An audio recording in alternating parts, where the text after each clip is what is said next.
Assalamualaikum warahmatullahi wabarakatuh. Nama saya Naufal Hasan, mahasiswa Ilmu Politik, Fakultas Ilmu Sosial Ilmu Politik, Universitas Muhammadiyah Jakarta. Kali ini saya akan menjelaskan tentang kepemimpinan politik di lembaga eksekutif dan legislatif. Jadi pertama-tama saya akan menjelaskan tentang kepemimpinan politik di lembaga eksekutif. Lembaga eksekutif di Indonesia itu mencakup ada presiden dan wakil presiden dan juga kabinetnya. Presiden dan wakil presiden itu dipilih secara langsung selama 5 tahun sekali, dan presiden bisa dipilih berturut-turut selama 2 kali. Misalkan dia udah menjabat 5 tahun, terus dia bisa mencalonkan lagi dan kepilih bisa lagi, sehabis itu udah nggak bisa. Nah, jadi kabinet itu dibentuk atas hak prerogatif dari presiden tersebut. Jadi si menteri-menteri itu dipilih oleh presiden. Jadi sebenarnya tidak boleh ada intervensi pihak manapun. Harusnya pemimpin itu harus memiliki idealisme yang tinggi. Jadi dia harus ada komitmen juga kepada masyarakat dan negara untuk membentuk kabinet tanpa adanya intervensi pihak manapun atau pihak partai koalisi atau pihak luar manapun. Jangan ada sama sekali intervensi. Tapi ya mungkin keadaan langsungnya mungkin tidak berjalan sesuai apa yang kita ketahui ya. Pasti ada aja pihak yang mengintervensi untuk mungkin minta jatah kursi karena kan partai koalisi gitu kan sudah membantu pencalonan. Seharusnya pemimpin itu harus tegas kepada aturan. Dia harusnya bisa menjaga komitmen dia untuk memilih kabinet secara sesuai ya keinginan dia gitu, tanpa ada intervensi orang lain, karena kan itu hak prerogatif dari presiden. Jadi kan otomatis presiden itu pemimpin lembaga eksekutif. Nah, dalam dalam dalam mau mencalonkan jadi presiden dan wakil presiden itu tidak sembarangan. Harus ada perhitungannya. Jadi harus ada kecocokan antara wakil dan si presiden tersebut. Mungkin seperti kita ketahui ya, rata-rata itu presiden itu dari Jawa. Iya, karena kan B.J. Habibie yang luar Jawa itu karena melanjutkan masa jabatan Soeharto kan. Tapi memang ada mitosnya kalau pemimpin di Indonesia itu, presiden Indonesia itu rata-rata Jawa. Menurut mitosnya itu ya, ada yang pernah bilang juga dalam hal etnis dan agama itu sangat penting untuk memimpin negara ini, karena agama Islam ditambah suku Jawa atau berasal dari Jawa, Pulau Jawa, itu akan lebih banyak mendapatkan sokongan atau dukungan popularitas yang lebih banyak, karena mayoritas penduduk Indonesia adalah Muslim dan Jawa itu banyak gitu, populasi di Jawa itu banyak. Pusat pembangunan juga Jawa kan udah maju, lebih maju dari pulau lain. Rata-rata kan pulau lain tertinggal. Nah, mungkin karena itu jadi faktor utama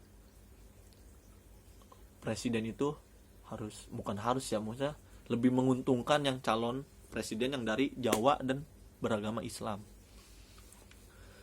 Nah, rata-rata kampanye itu difokuskan di Pulau Jawa. Jadi kita sebagai calon pemimpin juga jangan sembarangan kampanye, harus memperhitungkan dulu nih harus di mana gitu agar sasaran kampanyenya itu tepat, tidak meleset. Dan harus benar-benar diperhatikan komposisi presiden dan wakil presidennya. Harus ada keselarasan antara antara presiden dan wakil presidennya. Nah, dan harus memiliki posisi sosial yang bagus di masyarakat. Jadi harus bisa memikat hati masyarakat. Itu sangat penting saat kampanye. Yang dapat membangkitkan dukungan masyarakat. Lalu yang ya rata-rata membangkitkan dukungan masyarakat kalangan menengah ke bawah itu sangat penting, karena Indonesia masih banyak yang kaum miskin kan. Rata-rata kampanye ke kampung-kampung atau ke menggayat hati masyarakat lah intinya. Nah, oleh karena itu, untuk mempertinggi kesempatan menang dalam pemilu presiden dan wakil presiden biasanya berasal dari dua kategori sosial yang berbeda. Jadi kategori sosial yang berbeda supaya bisa menggapai halayak pemilih yang lebih banyak, lebih luas. Jadi biar menselaraskan kategorinya. Jadi misalkan ini kategorinya apa, wakilnya apa gitu. Jadi harus bisa meraup massa sebanyak mungkin dengan berasal dari dua kategori berbeda lah. Ibaratnya jadi jangan sama. Ya begitu di tulisan yang saya baca. Nah, contohnya seperti SBY, seorang pensiunan tentara. Kan SBY seorang pensiunan tentara dari Jawa. Sukunya itu suku Jawa dan beragama Islam. Memilih Budiono, wakilnya itu Budiono, seorang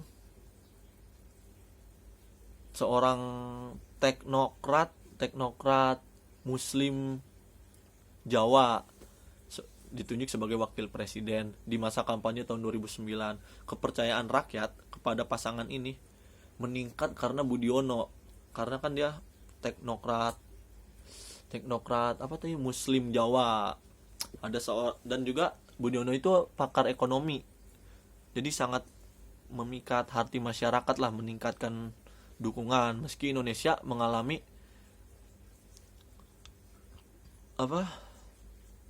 meskipun di masa lalu Indonesia mengalami masa otoriter saat masa Soeharto, yang Soeharto latar belakangnya itu adalah pensiunan jenderal TNI, tapi masa sekarang juga seorang jenderal TNI masih dapat kepopuleran dari rakyat karena masih dianggap sebagai pemimpin yang kuat.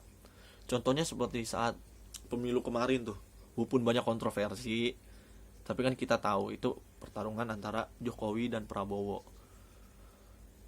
yang latar belakangnya pensiunan TNI itu bisa meraup setidaknya hasil dari pemilunya itu tidak beda jauh gitu, sangat tipis, benar-benar setipis itulah.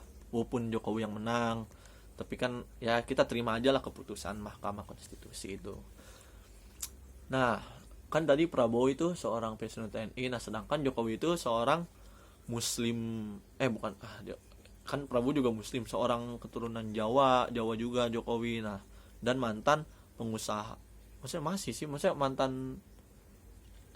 mantan rakyat bawah lah. Jokowi itu mantan rakyat golongan bawah, itu mantan anak tukang kayu, sekarang kan di pengusaha tukang kayu. Itu bisa meraup masyarakat kalangan bawah dengan pengalaman masa pahit masa lalunya Jokowi. Mungkin dia akan mengubahnya di masa sekarang, walaupun ya banyak janji yang diingkari. Ya itu namanya pemimpin lah. Banyak yang mengingkari janji.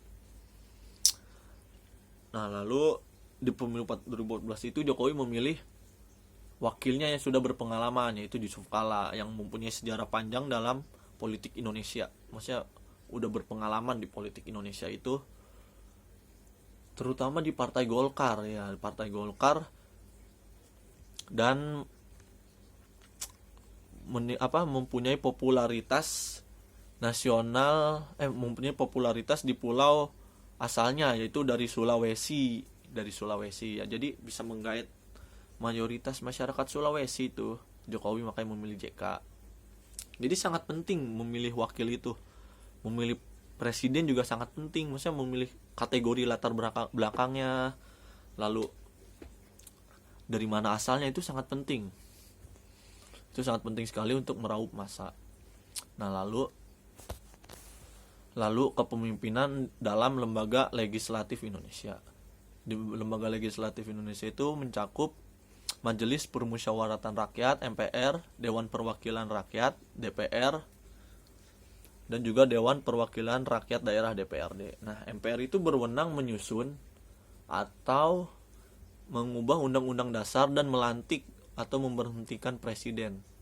Jadi kalau presiden sudah melanggar dari konstitusi atau UUD atau undang-undang tertentu, bisa aja diadakan sidang istimewa dan bisa dimakzulkan oleh MPR. dan juga melantiknya oleh MPR di atas Al-Qur'an atau di atas kitab sucinya. Nah, lalu mengawasi pelaksanaan undang-undang dan isu-isu politik.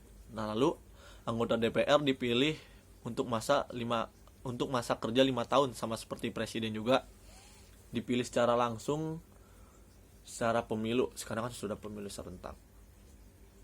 Nah, tapi DPR itu mempunyai histori buruk, maksudnya pandangan buruk masyarakat, yaitu dengan banyaknya korupsi dari anggota DPR, maupun ya banyak memang dari anggota DPR yang korupsi. Lalu anggota Dewan Perwakilan Rakyat Daerah juga dipilih secara langsung lewat pemilu serentak. Sekarang banyak juga yang korupsi. Ya memang begitulah pejabat-pejabat Indonesia, ya korupsi mulu. Oh iya, dan ada lagi DPD, Dewan Perwakilan Daerah, menangani keputusan undang-undang dan isu-isu yang memang berhubungan dengan daerah yang dimaksud. Misalkan DPD Tangerang, jadi yang menangani isu-isu di Tangerang. Nah, dengan demikian keberadaannya mampu meningkatkan perwakilan daerah di tingkat nasional. Dia bisa mewakilkan daerahnya di tingkat nasional itu, memperkuat gitu. Tiap provinsi di Indonesia memilih 4 calon anggota DPD yang akan bekerja di pemerintah. Misalnya DPD Banten gitu kan, DPD Banten. Salah tadi saya ralat. Provinsi. Di DPD Banten atau DPD DKI Jakarta itu ada 4. Pemerintahnya juga 5 tahun, sama seperti DPR dan DPRD. Tapi DPD itu dari non partai. Jadi harus dari non partai, bisa mungkin dari tokoh adat atau tokoh setempat. Jadi ya bisa yang lain lah, misalkan ulama atau petinggi agama-agama lain gitu. Nah, karena Indonesia memiliki 32 provinsi, maka